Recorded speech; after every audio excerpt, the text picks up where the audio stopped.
It's heavy, Fun, thrashy. It's not Funky beats. terrifying, spazzy. loud, Pretty tough to explain. good. That doesn't do it justice.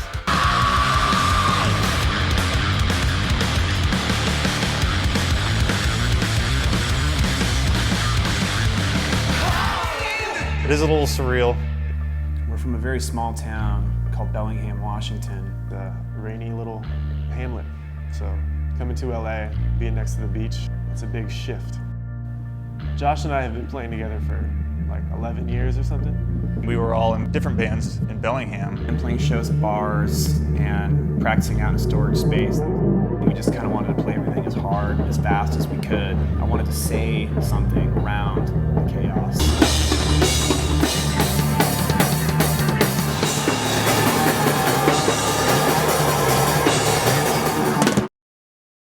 I wasn't necessarily in the most positive of headspaces when I was writing a lot of the music and lyrics for this album. And that's kind of a manifestation of that. It's kind of about hanging on to that negativity and almost like using it as a resource to mine it. And it turned into kind of an overall theme for the album, and we really latched onto it by we named the record and made it first. It's pretty awesome. Born to Die is another kind of older song that's had a couple lives. This is kind of about, you know, the shadow of a ghost that shrouds you and surrounds you and follows you, whether it's a regret or somebody close to you that's moved on or anything like that. It could be anything to anybody, and I know what it is for me. And it just kind of hangs with you. And you know, that person was there with me when I tracked the song Born to Die. So it's a ghost story. Somewhere, but I got a little lost. But yeah, on that last one, just let it like really get sparse. When I first started writing songs, and I would try and tell a story about something, and it wasn't until I met Ross is that the person that I was telling the story about was me. Ross Robinson, our producer. He got a hold of one of our demos. Ross is a way of getting you so into the content of the songs that you just give everything on every take, whether you're doing a vocal take or a guitar take or a drum take. Everybody has to give 100% whether you're being recorded or not. I've seen it before, seen it in their eyes. The towers are burning, the towers are burning. It's kind of a love letter to anybody that may have doubted us or underestimated us and what we were capable of doing, because I think it's been within us for a long time, the potential, what we wanted to do, and what we actually finally figured out on Harvest of Darkness, this record. Okay, so the word is castration? Yeah, I say castrate the bastards. Oh, the bastard.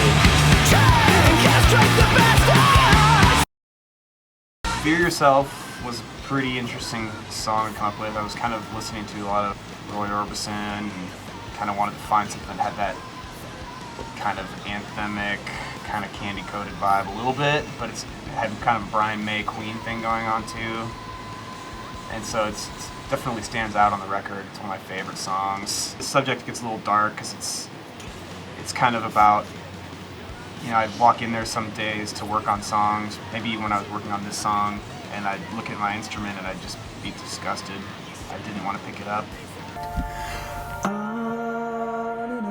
When I'm in there, when I'm playing guitar, when I'm singing, I hear the tension. I hear the years of bashing away in the bars. I hear the fights. I hear my childhood, or Noah's childhood, or Jeff's childhood. We spent a lot of time figuring out how we could take something that is so heavy and terrorizing and make it beautiful.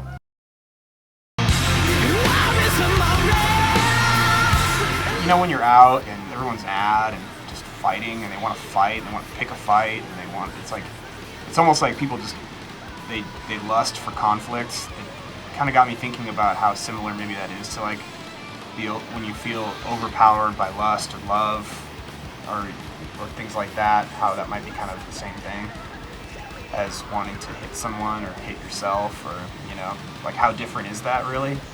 And there's wars everywhere, there's violence everywhere. Why? People must want it, you know. So that's what's work. That's work. It's romance. Our music is about fear. It's about love and pain. I can hear the risk in the speakers.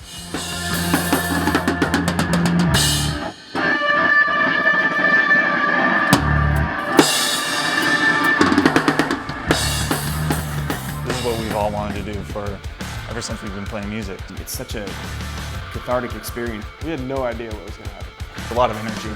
Passion. It's pure love and it's pure faith.